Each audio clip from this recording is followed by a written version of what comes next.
Explain which Python module will you use to make a simple API testing code. The code should check if the API endpoint is working or not. It's a very simple, fundamental Python question. You can pause this video to think about it for a minute and see how you would answer it. Let me try to explain this now. Let me start by saying that if you are not aware of Python, then don't worry. Answer this particular question in any other programming language that you have used. If you are currently using Java, Node.js, etc., try to answer this question in that programming language and it is totally fine. Here, I'm going to focus on Python, and the module that can be used to achieve this is called a request module. This module has a function called as get function, wherein you can pass the website code, that is the API endpoint here. You can pass the API endpoint here, and it will fetch a status code.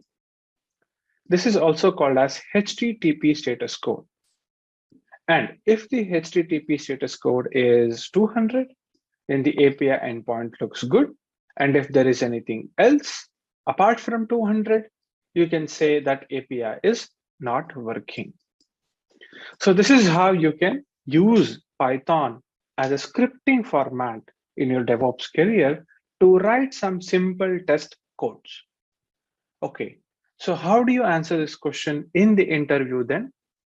I would use request module in Python and try to check the status code that will be written when I try to do the get call to this API. If the status code is 200, then everything is good. If it is not, then I would say that API is not working. I can add other functionalities to this code based on the requirement after this particular testing. This is how you can answer this particular question in the interview. Well, I hope you have understood both of these questions and how to answer them if it is asked in the interview, and were also able to re-evaluate your knowledge. That is it for this video.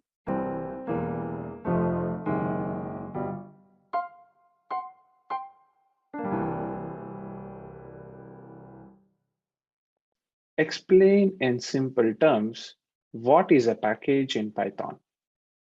It's a very simple question. I'm pretty much sure everyone watching this video will be aware of the answer and will answer this 100%. But I am also aware that there might be certain students who might not know how to tackle this question.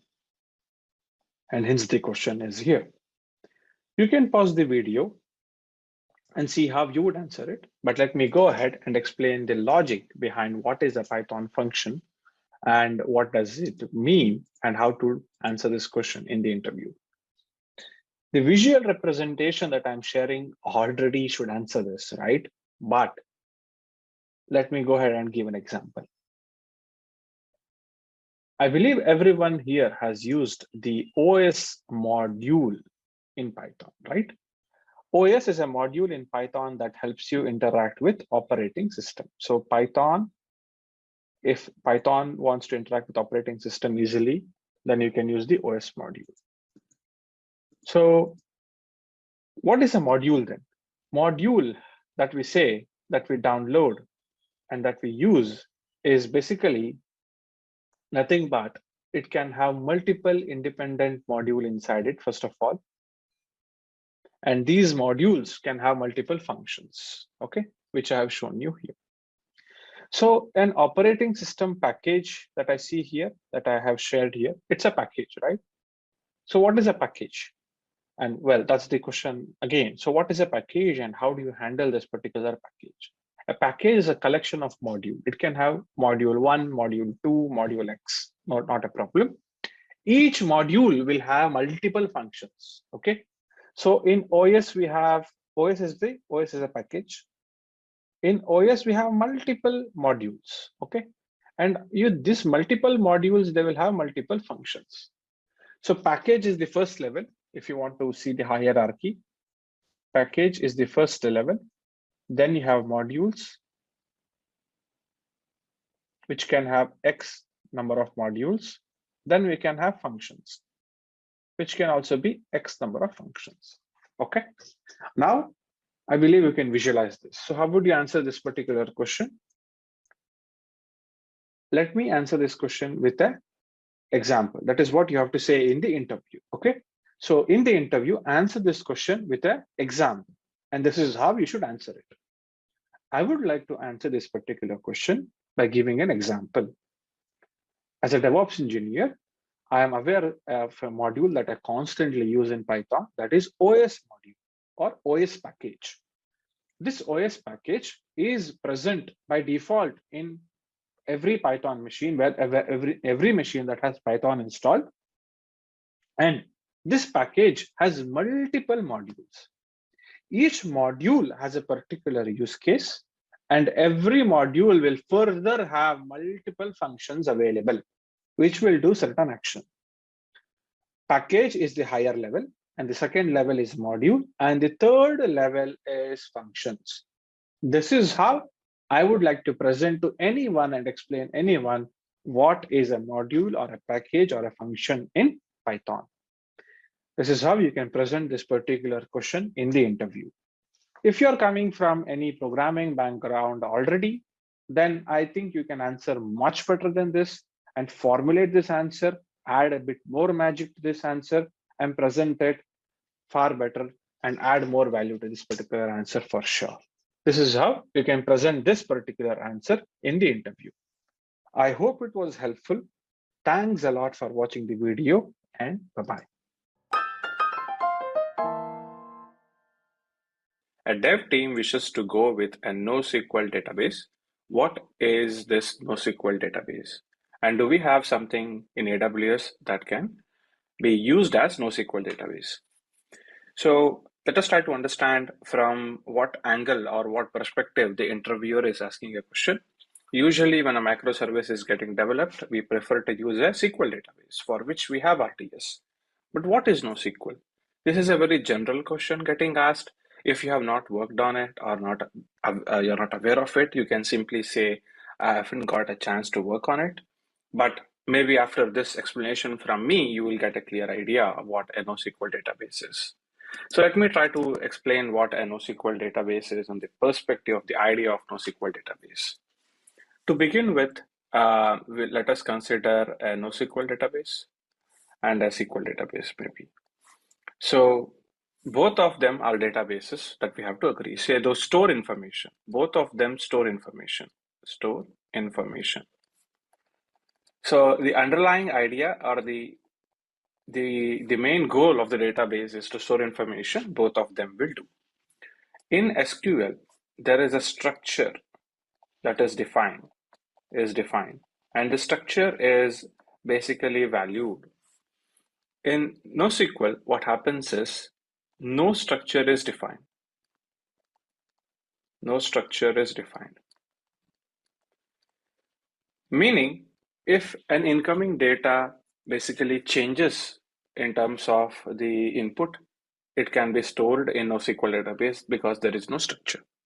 Let me try to explain this. Let us take a JSON format or YAML format, or doesn't matter, we can consider whatever data it is incoming. So we have a name field, we have an age field, and let us say we have a gender. And with all of these three, maybe there can be another field called a city.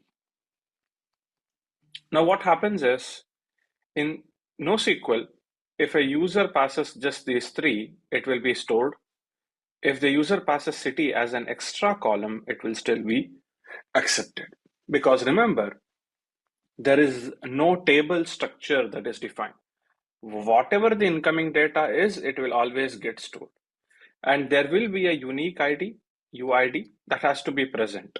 But apart from this, if you add another column here or another, let's say, field here called as country, even this will be stored in the record. So first record, it only has these three. Second record has all of this, and the third record has even the country. So you can see there is 3 different kinds of data, and all of them can be stored in NoSQL databases. Wherein in SQL, you first define a structure, ID, name, and age. Now, if you intend to add a city here, it is going to break. It is going to say you cannot add because you have not defined the structure at all for the city column. You have not defined a structure at all for a country column, meaning it is not possible to just go ahead and add any kind of information in SQL. At this point of time, you might be wondering, well, why can't I just use NoSQL itself? NoSQL seems to be much more flexible, right? Well, it is not so true because SQL has a lot of other features that can help you to have a structured data processing done much easier. Example, if you are going with a banking system, SQL plays a very important role because you need to keep a structure.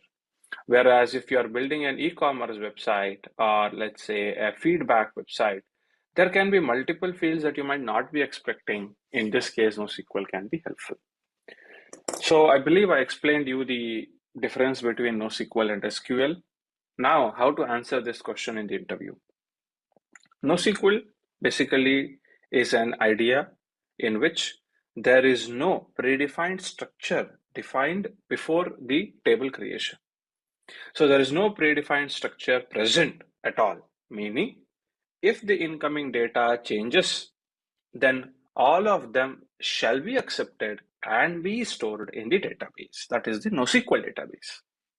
The same cannot be said in terms of SQL because in SQL, we have to define a structure, and this structure, once it is defined, which we call as table, creation of table, once it is defined, how many number of columns we have, if there is an incoming data that is out of this particular table structure, it shall not be accepted.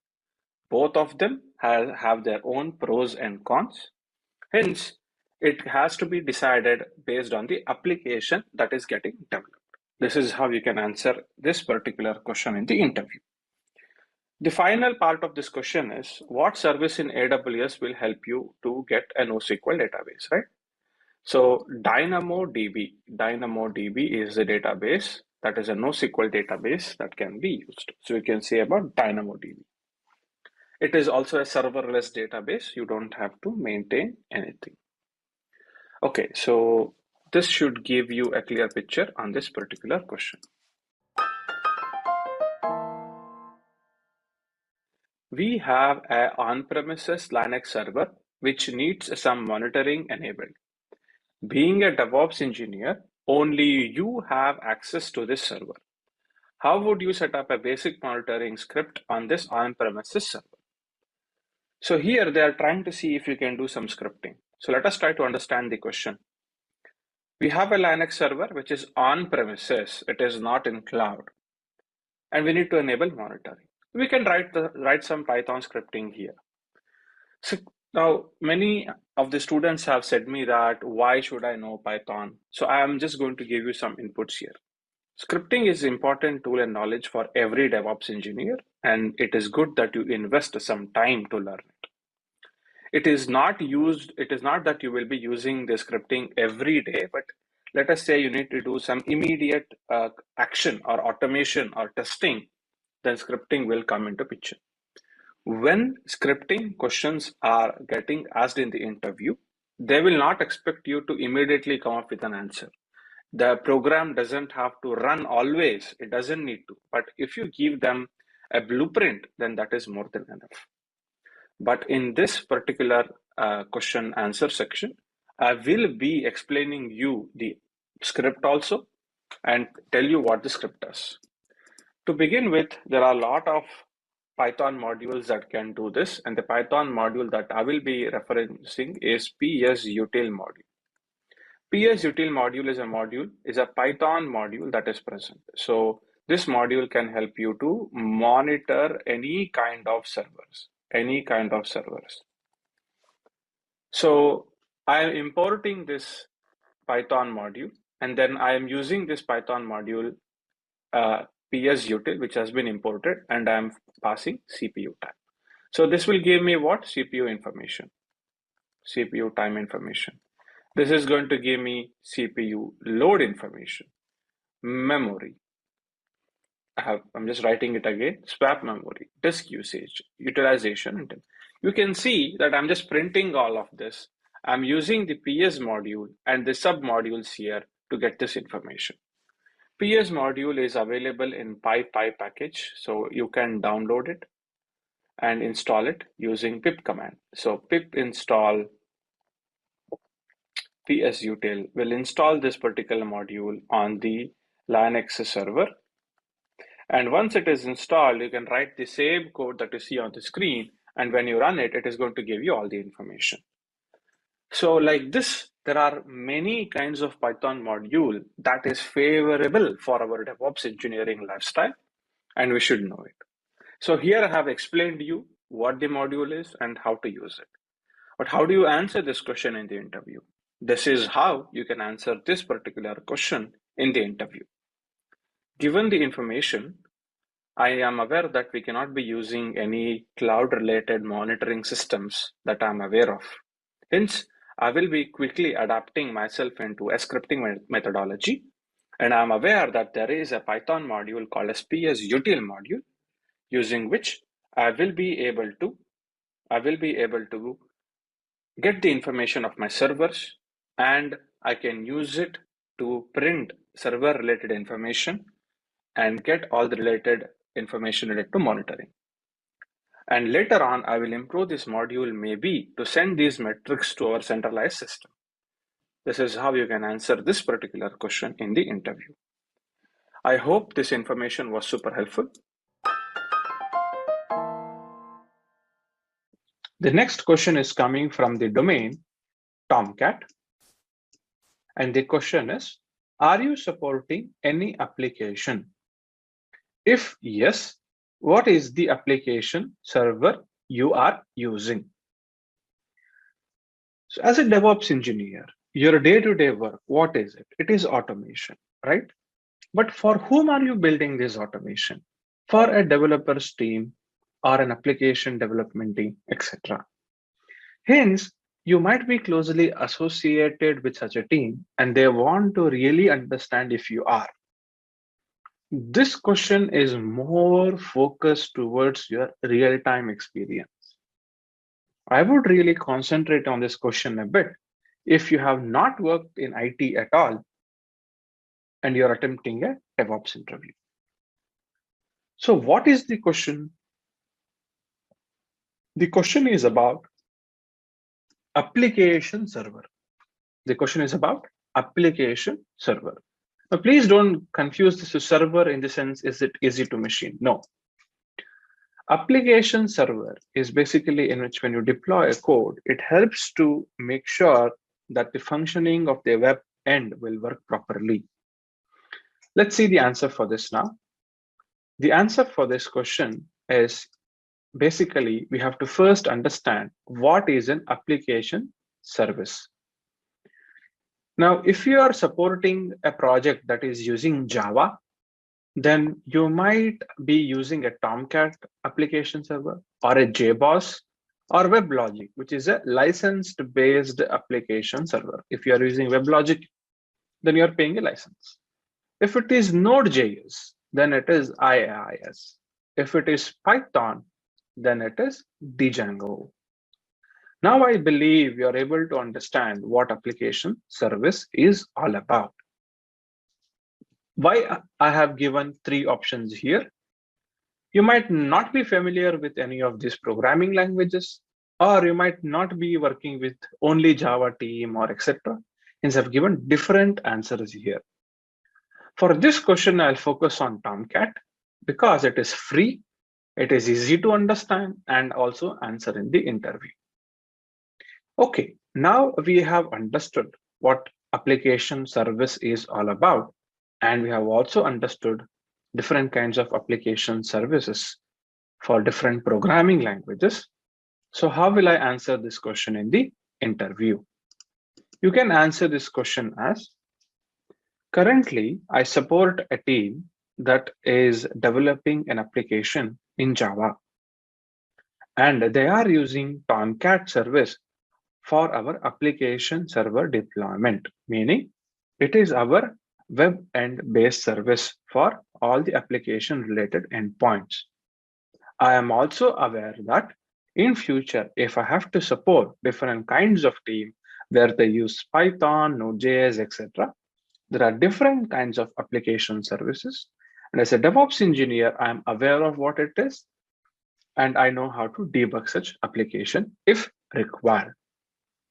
This is how you can answer this question in the interview. I hope it makes sense. That's it for this video. Let us meet in the next video and continue our journey of attempting the DevOps interview question and answer. Thank you.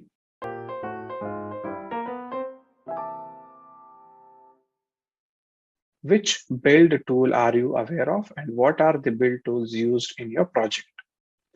This is a complete hands-on question.